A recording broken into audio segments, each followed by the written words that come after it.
The greatest leader that ever lived was Jesus the Christ.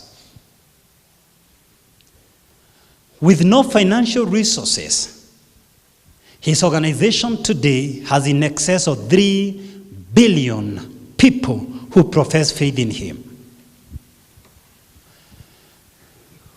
While our leaders live in posh estates, Jesus never owned a house.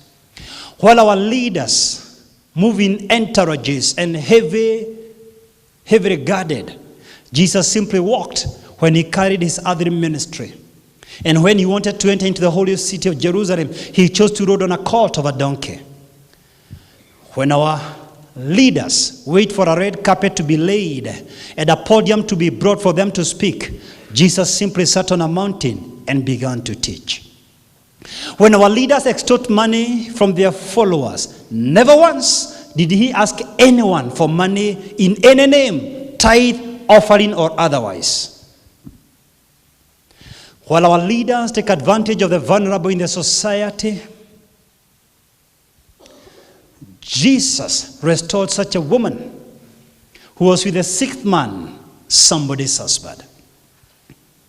When we are embarrassed to be associated with the so regarded as outcasts and rejects of the society, like sex workers, Jesus allowed such a one to kiss and anoint his feet.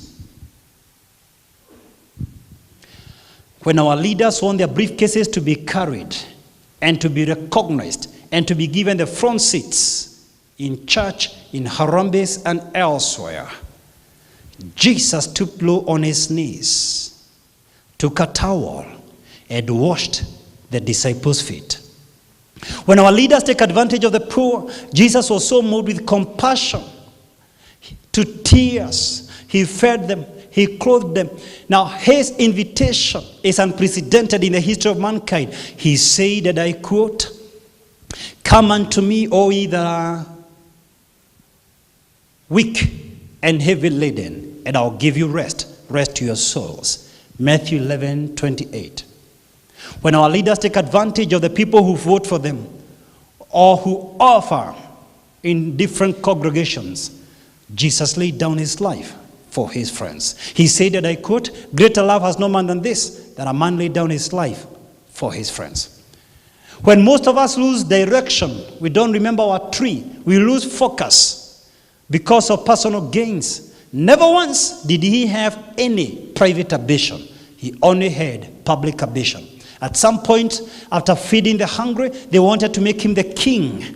He refused to deviate from his mission. At some point, Satan wanted to give him all the wealth. In one of the 3 temptations, he refused to receive all the properties, all the material gain on this earth. He said, and I quote, "To this end was I born, and for this cause came I into the world."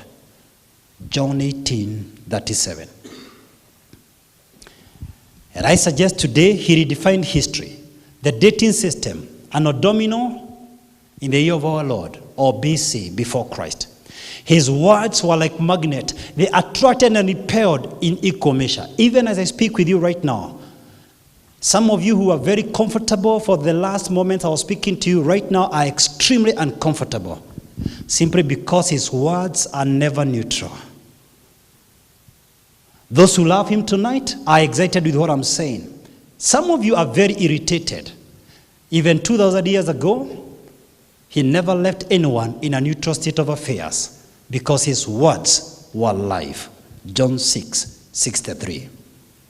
The wise men traveled hundreds of miles following the star to his place of birth. And when they found him, the 3 wise men worshipped him. 2,000 years later, I say it in Nairobi, Kenya, wise men still seek him and worship him. Thank you, and God bless you.